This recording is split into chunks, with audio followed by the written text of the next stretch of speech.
قرآن وہ کتاب ہے جو در سے انقلاب ہے، سمجھ کے گر کوئی پڑھے تو نور علی نور ہے۔ ان اللہ اشتری من المؤمنین انفسهم واموالهم بان لهم الجنہ۔ صدق اللہ العظیم۔ بڑی محبت سے درود پاک پڑھ لیں۔ الصلاۃ والسلام علیک یا رسول اللہ، الصلاۃ والسلام علیک یا حبیب اللہ، الصلاۃ والسلام علیک یا امام الانبیاء والمرسلین، وعلی آلک واصحابک یا جد الحسن والحسین۔ انتہائی قابل صد احترام حاضرین کرام، میرے دوستو، بزرگوں، ذی الحج شریف کا بابرکت مہینہ جاری و ساری ہے، اور آج 21 ذی الحج اسلامی سن 1445 ہجری ہے۔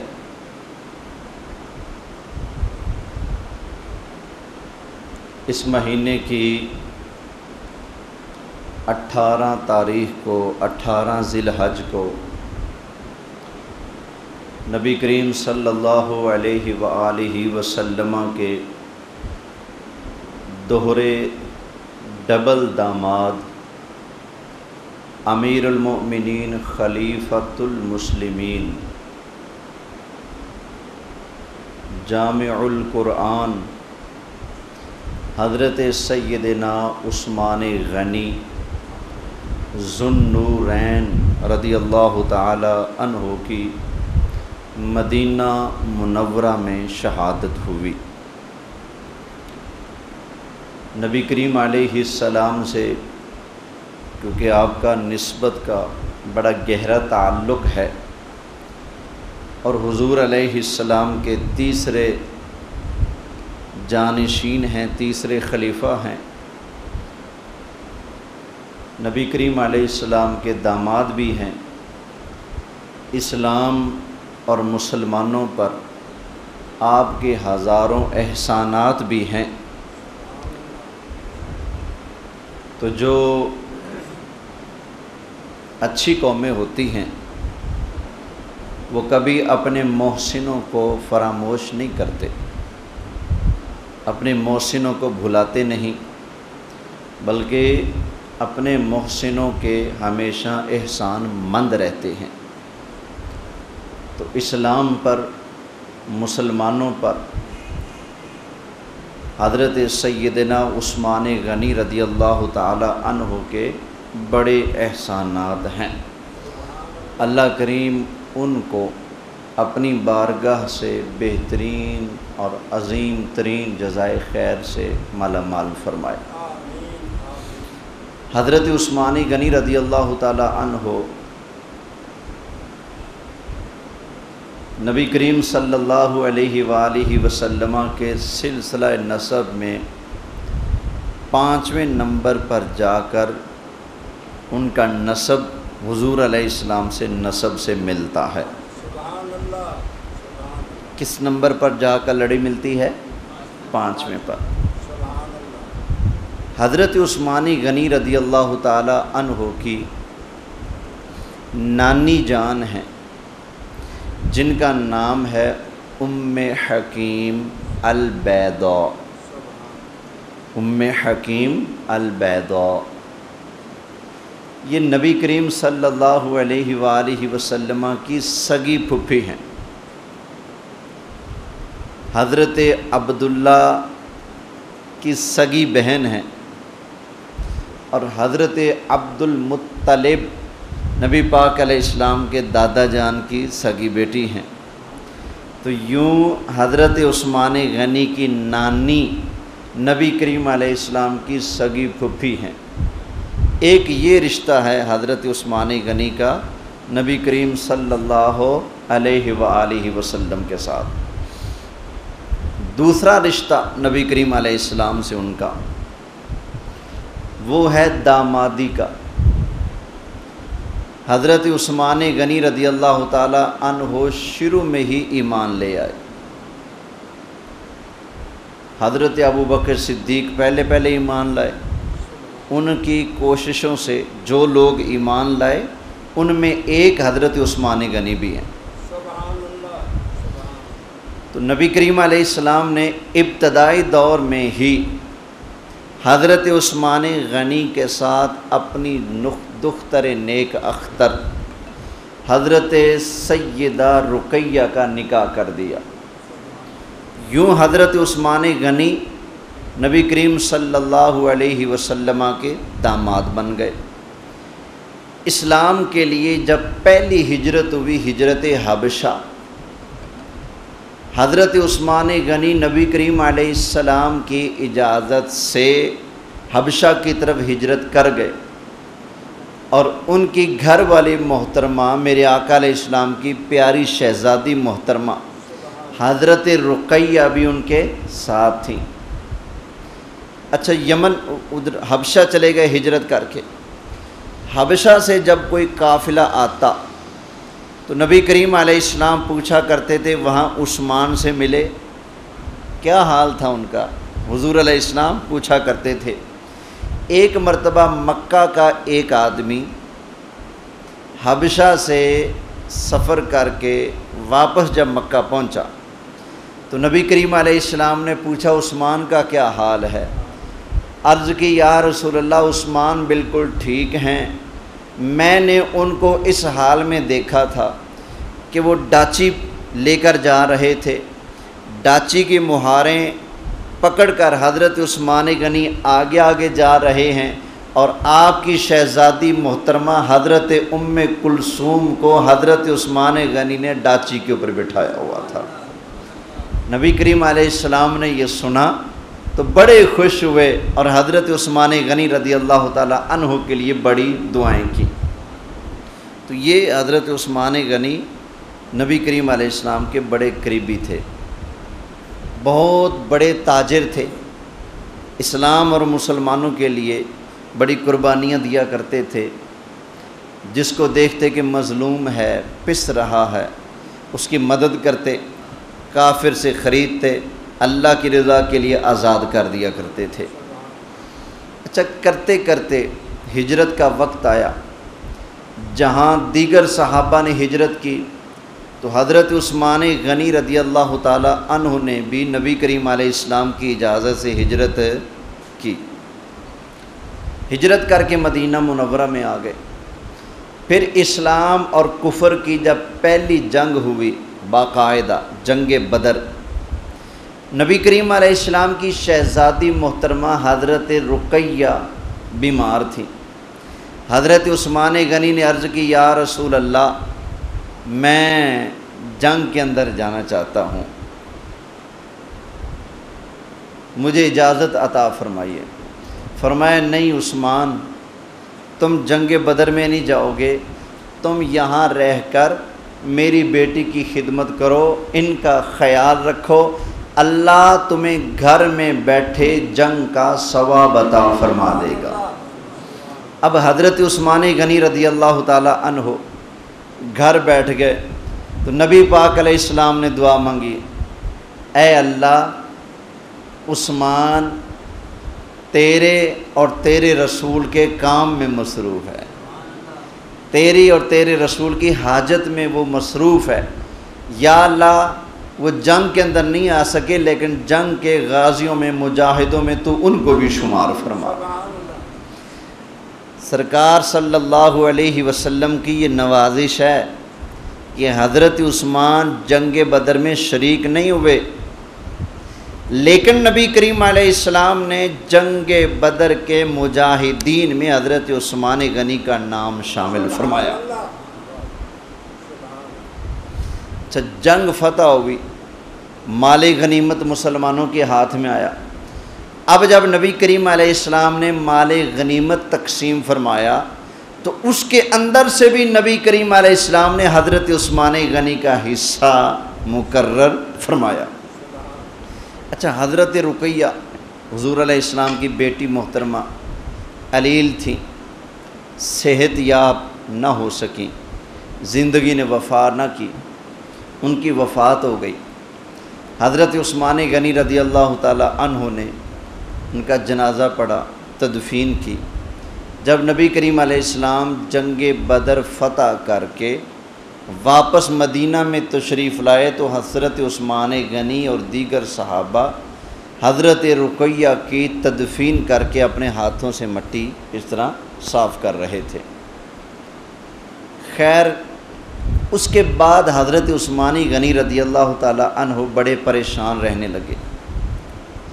ایک دن نبی کریم علیہ السلام نے پوچھا، اے عثمان کیوں پریشان ہو، کیا وجہ؟ عرض کی، آقا آپ کے ساتھ میرا ایک بڑا گہرا تعلق تھا کہ آپ کی دختر، آپ کی بیٹی میرے نکاح میں تھی۔ آقا وہ تو اللہ کو پیاری ہوگی، یہ رشتہ ختم ہو گیا ہے، آپ کی غلامی میں ہوں، آپ کا امتی ہوں، بڑی بات ہے، لیکن وہ جو ایک اور رشتہ تھا نا وہ ختم ہو چکا ہے، اس وجہ سے پریشان ہوں۔ نبی کریم علیہ السلام نے ارشاد فرمایا، اے عثمان پریشان نہ ہو، میں مصطفیٰ کریم علیہ السلام اللہ تعالیٰ کے حکم اور اجازت سے اپنی دوسری بیٹے ام کلثوم کا نکاح اے عثمان میں تم سے کر دیتا ہوں۔ اب نبی پاک علیہ السلام نے اپنی دوسری بیٹی کا نکاح بھی کس سے کر دیا؟ حضرت عثمان غنی سے۔ پہلے حضرت رقیہ، اب حضرت ام کلثوم۔ یہ دو حضور کی شہزادیاں جب حضرت عثمان غنی کے نکاح میں آئیں تو اب حضرت عثمان غنی کا نام پڑ گیا عثمان ذو النورین، عثمان دو نوروں والا۔ ذو النورین کا مطلب کیا ہے؟ دو نوروں والا۔ حضرت عثمان غنی کو ذو النورین، دو نوروں والا اس لیے کہا جاتا ہے کہ حضرت عثمان غنی کے نکاح میں نبی کریم علیہ السلام کی دو شہزادیاں آئی ہیں۔ یارو جس کے نکاح میں نبی کریم علیہ السلام کے دو شہزادیاں آ جائیں وہ تو بن جائے ذو النورین، دو نوروں والا۔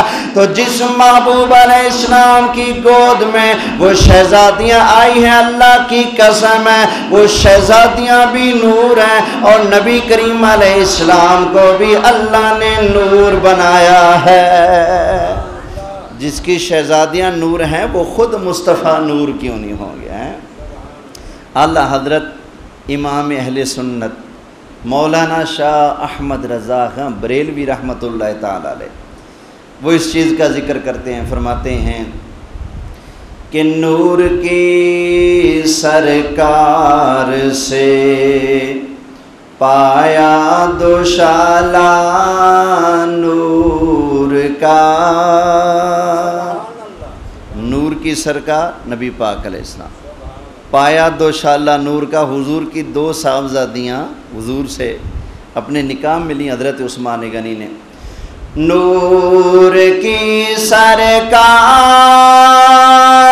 سے پایا دوشالہ نور کا، نور کی سرکار سے پایا دوشالہ نور کا، ہو مبارک تم کو ذو النورین جوڑا نور کا، اور تیری نسل پاک میں ہے بچہ بچہ نور کا۔ آقا تیری نسل پاک